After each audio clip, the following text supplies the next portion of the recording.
Salam Bapak Ibu dan Saudara terkasih di dalam nama Tuhan Yesus. Dimanapun Anda berada dan dimanapun Anda bisa mendengar rekaman ini, kita bertemu dalam program Jumpa dengan Tuhan untuk edisi hari ini.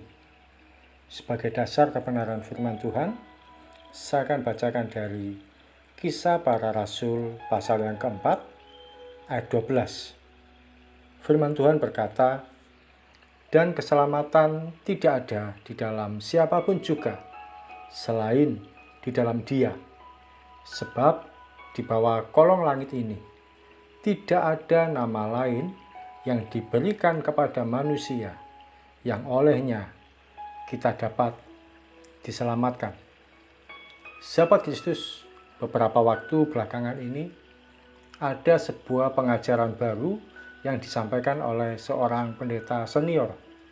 Pendeta ini namanya sudah cukup populer di kalangan umat Kristen.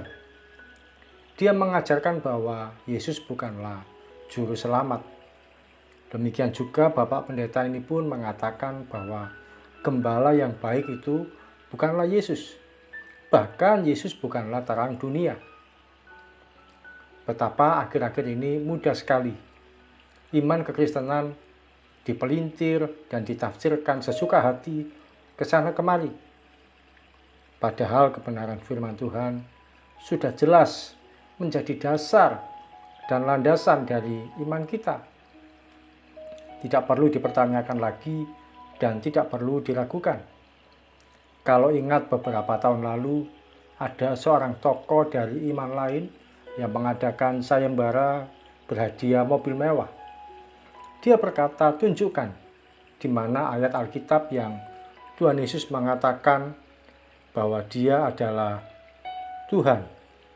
Sebenarnya ada beberapa, namun ketika ditunjukkan, dia tidak mau mengakuinya.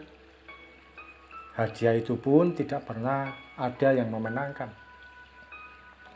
Firman Tuhan yang kita baca sudah jelas mengatakan bahwa di bawah kolong langit ini, keselamatan tidak ada di dalam nama lain selain di dalam nama Yesus. Bahkan diperjelas dalam Matius 1 ayat 21 yang mengatakan, "Ia akan melahirkan anak laki-laki, dan kau akan menamakan dia Yesus, karena dialah yang akan menyelamatkan umatnya dari dosa mereka." Yesus disebutkan sebagai juru selamat. Hal ini sudah pasti, sudah terang, sudah jelas, dan tidak terbantahkan lagi. Kalau sampai ada hamba Tuhan yang mengatakan bahwa Yesus bukanlah juru selamat, dia perlu membaca firman Tuhan lebih teliti lagi. Bahkan perlu dipertanyakan, siapa yang sedang dia layani? Firman Tuhan ini tidak untuk dianalisa, diperbandingkan, atau diperdebatkan. Kebenaran firman Tuhan mestinya kita pahami, yakini, dan alami. Hanya orang yang mengalami kebenaran firman Tuhan, hidupnya akan diubahkan dan dipulihkan. Sahabat Kristus, saya tidak peduli seberapa tinggi gelar teologi seseorang. Bagi saya, Yesus adalah juru selamat bagi hidup saya.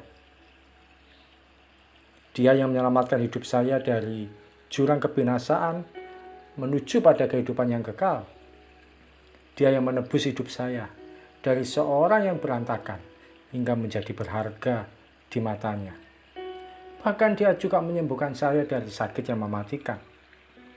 Demikian juga banyak lagi hal yang luar biasa Tuhan kerjakan dalam hidup saya. Tuhan Yesus tetaplah juru selamat dunia. Dia adalah Alfa dan Omega, yang awal dan yang akhir. Tidak perlu banyak teori yang rumit. Kebenaran firman Tuhan disertai kesaksian hidup kita sudah membuktikan bahwa Yesus Kristus adalah juru selamat yang menebus hidup saya, hidup Anda, dan hidup kita semua. Tuhan Yesus tidak berubah dulu, sekarang, dan selamanya. Mari kita datang pada Tuhan. Tuhan Yesus, terima kasih untuk sharing firman Tuhan pada pagi hari ini. Meneguhkan langkah iman kami, menguatkan iman kami, membuat kami berdiri teguh di hadapan Tuhan. Kami yakin dan percaya bahwa Engkau adalah Juru Selamat dunia. Engkau adalah yang menebus kehidupan kami. Namamu adalah Yesus Kristus yang memberikan pengharapan bagi semua kami. Hidup kami tidak akan sama. Hidup kami sudah berubah. Hidup kami tidak seperti yang dulu lagi. Dan itu kami dapatkan hanya ketika kami memiliki iman percaya di dalam satu nama, Yesus Kristus. Kami tidak perlu meragukan keselamatan di dalam Engkau, dan kami tidak perlu membantah. Segala hal yang Engkau lakukan sudah Engkau buktikan dalam kehidupan kami. Segala hal yang tertulis dalam firman-Mu sudah Engkau nyatakan bagi kami semua. Terima kasih Tuhan, kami siap melangkah sepanjang hari ini. Berkat-Mu, kebaikan-Mu, kemurahan-Mu, keajaiban-Mu, pemeliharaanmu kiranya boleh kami alami di dalam kami menjalani hidup ini, mulai pagi sampai nanti malam, bahkan sepanjang umur hidup kami. Di dalam satu nama Tuhan Yesus Kristus, kami berdoa dan mengucap syukur. Amin. Selamat menjadi pribadi yang benar-benar yakin bahwa Yesus Kristus adalah Tuhan dan Juru Selamat kita. Salam dari saya, Oki Raharjo dari Mitspa Ministry. Tetap setia sampai garis akhir. Tuhan Yesus memberkati.